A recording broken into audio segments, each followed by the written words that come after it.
Welcome to the deep dive. Today we're tackling something a bit different. Think of it like a spiritual diet checkup. Yeah, exactly. We're digging into a Christian devotional reflection, looking at faith, growth, maturity, through a really specific lens. It comes from a reflection by Pastor Huzi Kang, who's commenting on work by Warren Wiersbe, and the theme is Mind Your Diet. Right, and what's interesting is how it takes this super common Bible metaphor, milk versus solid food, and kind of flips the usual understanding. So our mission today is to unpack that redefinition, figure out what it means if believers get stuck on milk, and then look at how one small church actually tried to fix this. We'll be looking closely at passages in 1 Corinthians and Hebrews. It gets pretty interesting. Okay, let's dive in. So this whole milk versus solid food thing, it nearly always starts with 1 Corinthians chapter 3. That's where the Apostle Paul is talking to the church in Corinth. And he says, basically, I had to feed you with milk, not solid food. Why? Because you were not ready for it. Exactly. Yeah. And, for centuries, the way people have understood that is mostly about, well, difficulty. Difficulty. Meaning milk is the easy stuff. The Bible stories, the basic commands, things that are simple to grasp. Okay, the fundamentals. Right. And solid food, that's the tougher stuff. The deep theology, prophecy, complex doctrines, things that take more intellectual effort. Maturity is measured by how much complex doctrine you can handle. Got it. But the sources we're looking at today, they suggest a major pivot. It's not about how hard the doctrine is. Not primarily, no. Warren Wiersbe, who Pastor Hewitt was reflecting on, makes a case that it's less about complexity and more about, focus. What are you actually concentrating on? Okay, focus. So where does he get that from? He draws heavily from the book of Hebrews chapter 5. The writer there is also talking to believers who haven't matured. Right, another passage about spiritual immaturity. Exactly. And in that context, Wiersbe argues the terms milk and solid food get a much more specific definition tied directly to Jesus Christ's work. Okay, so following that line of thought from Hebrews, what does milk represent then, if it's not just easy stuff? According to Wiersbe's interpretation, milk represents everything Jesus Christ did while he was on earth. So his life story. Pretty much. His birth, his ministry, the miracles, his teachings, and yes, crucially, his death and resurrection. The whole historical narrative that forms the foundation. Wait a second. His death on the cross, the resurrection, that's milk. That sounds like the core of everything. How can focusing on that be seen as, elementary? That's the provocative part, isn't it? It feels counterintuitive. And the sources aren't saying the cross isn't absolutely central. It is. Okay. But they are saying that if your understanding stops with the earthly story, even one as powerful as the crucifixion and resurrection, your spiritual diet is incomplete. You're missing something vital for ongoing growth. So it's foundational, but not the whole building. That's a good way to put it. The writer of Hebrews wanted his readers to grasp something beyond just recounting the historical events, something current. Which naturally leads us to, what's the solid food in this interpretation? Solid food represents what Jesus Christ is doing right now in heaven. Okay. Like what specifically? His current, active, ongoing role as our high priest, his intercession for us, his advocacy before the Father. It's about his present-day heavenly ministry. So it's moving from the past accomplishment on the cross to the present reality of his work in heaven. Precisely. The believers in Hebrews, the ones called immature, they knew the story of Jesus on earth, but they weren't skilled, the text says, in understanding or applying the truth of his current heavenly work. Okay, that distinction is clearer now. Milk, past earthly work. Solid food, present heavenly work. So let's unpack the implications. What happens if a believer's spiritual diet is only milk? If they only focus on that earthly narrative? Well, according to Pastor Hughes' reflection on Wiersbe, it leads to a Christian life that knows the facts, the story, but lacks depth. They live more in the story itself, the narrative, rather than grasping the full teaching or the doctrine that flows from it. So they know Jesus died for them, but maybe they don't fully connect with what he's doing for them right now. That seems to be the idea. They grasp him as a historical figure, a savior in the past, but perhaps miss the power of his continuous active role in their daily lives, moment by moment. And what kind of spiritual character does that produce? An all-milk diet? The sources suggest it fosters a faith geared mainly towards comfort and, receiving things. Like blessings. Yeah, focusing heavily on God's blessings, getting peace, experiencing abundance, the immediate comforts of faith, which are good things. But it conditions the believer mostly for the benefits of rescue. perhaps not the responsibilities of discipleship. Which means they might lack the spiritual stomach, or the strength maybe, to handle the tougher parts of faith. Exactly. The source mentions lacking the capacity for necessary refinement, testing, and training. These are the things that actually produce deep maturity. If you're only fed comfort food, you're not ready for the spiritual equivalent of, say, endurance training. Right. And that connects directly to Jesus' own words. Take up your cross and follow me. If your diet is only milk, focused on earthly comfort, you might be fundamentally unprepared or even unwilling to embrace the cost, the hardship, the self-denial that comes with really following him. You haven't matured past the initial rescue phase into the commitment phase. You could say that. The understanding of the solid food Christ's current work is what supposedly builds that resilience. Okay, let's explore that connection more. If solid food is understanding Christ's current heavenly role, what specific power or assurance does that give someone that just knowing the story of the cross doesn't by itself? That's a key question. Understanding his current heavenly work, particularly his priestly ministry, is presented as the source of power for endurance during those trials and testings we just talked about. How so? Well, if you grasp that Jesus is right now interceding for you before God, that he's your constant advocate, it changes how you face difficulty.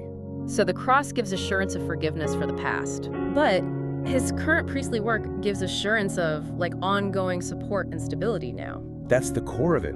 If you only know the milk, the story of the sacrifice, you might feel alone or guilty or abandoned when things get really hard.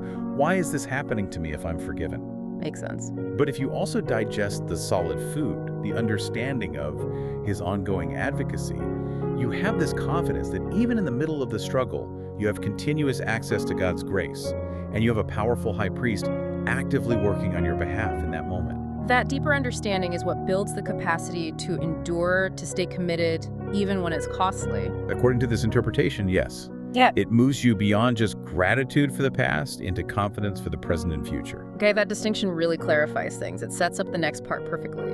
If this imbalance, this lack of solid food leading to a lack of endurance is the problem, how did Pastor Hu Ziqiang try to address it in a practical way? Not just theory, but, in the real world. Yeah, this is where it gets really practical. Pastor Hu leads this quite small church, only about 50 people, located in a remote regional area. So not exactly a resource-heavy megachurch. Not at all. But he saw this need for solid food as a universal issue, not just something for his local congregation. Yeah. And his ministry's journey is a fascinating example of using, well, modern tools to meet that global need. He graduated seminary back in '91, served this church for 35 years. He's actually approaching retirement age. Right, he has about 6 years left before mandatory retirement at 70. But despite the church's size and location and his stage of ministry, they made this really significant shift. Because the environment changed. Right. You mentioned maybe post-pandemic shifts. That seems likely, yeah. Globalization, digital shifts, whatever the reasons. They decided they needed to reach beyond their physical walls to supply this deeper spiritual nutrition. And they went digital in a big way, starting July 2022. Yeah. Launched 4 different digital programs, or PACs, as the source calls them. And the response was, well, kind of staggering for such a small church. They quickly reached over 700,000 listeners and downloads. Wow, so there was clearly a hunger out there. A huge hunger, yeah. It proved that people worldwide were looking for this deeper teaching, this solid food. Which then led to their next big step, right? Yeah. In May 2025, they launched a YouTube channel. That's right, called the Gospel Refrigerator. Who? Gospel Refrigerator. I like that. What's the idea? Yeah, the metaphor is great, isn't it? Like stocking a fridge with different kinds of spiritual food for different needs. They offer a whole range. So not just one type of content. No, everything from, detailed courses on adult catechism and really deep theological studies, the solid food, Yeah. down to shorter sermons, church activity updates, maybe simpler messages of the milk, you could say. It's all there. Kind of a something for everyone approach, but with an emphasis on providing the deeper stuff too. Exactly. And that new channel, in just its first 6 months, pulled in over 30,000 viewers. Again, huge reach from a small base. The tech is impressive, enabling that reach. But the source also highlights their philosophy, which seems almost countercultural today. Absolutely. Their core mission is simply for this small church to be a light in what they see as dark places. It's very straightforward. And their mindset isn't about growth hacking or going viral. Not at all. The pastors specifically emphasized persistence when viewers are few over expectation when viewers are many. They don't see themselves as a commercial station or trying to be influencers. They're focused on being a reliable source, regardless of the numbers. Precisely. And this is underlined by their funding model, or rather, lack of one. Right. The source was very clear on this. Completely non-commercial. Totally. It's all free. They accept zero advertising. And maybe most radically, they accept zero donations. No donations at all. How do they fund it? The source doesn't detail the funding, but the point is the principle. By refusing ads and donations, they remove any pressure, real or perceived, to water down the message, to stick to only milk, to keep viewership up or donors happy. It frees them to offer the challenging solid food without commercial compromise. Exactly. And they do use technology, like AI, Oh, interesting. How? for things like subtitles, helping with video production, maybe even translation, practical stuff.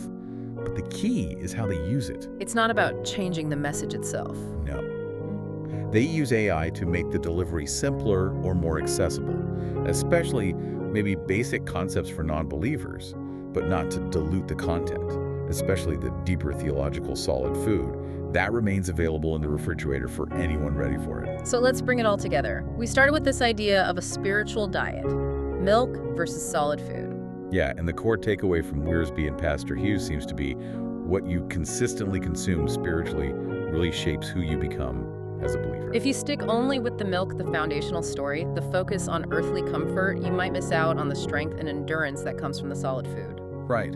That solid food being the understanding of Christ's current, active, heavenly ministry. That's what builds resilience for the long haul, for the challenges, for taking up the cross. So maturity isn't just about knowing more facts, it's about shifting your focus. From only what Jesus did historically to embracing the reality of what he is doing right now. That seems to be the heart of it.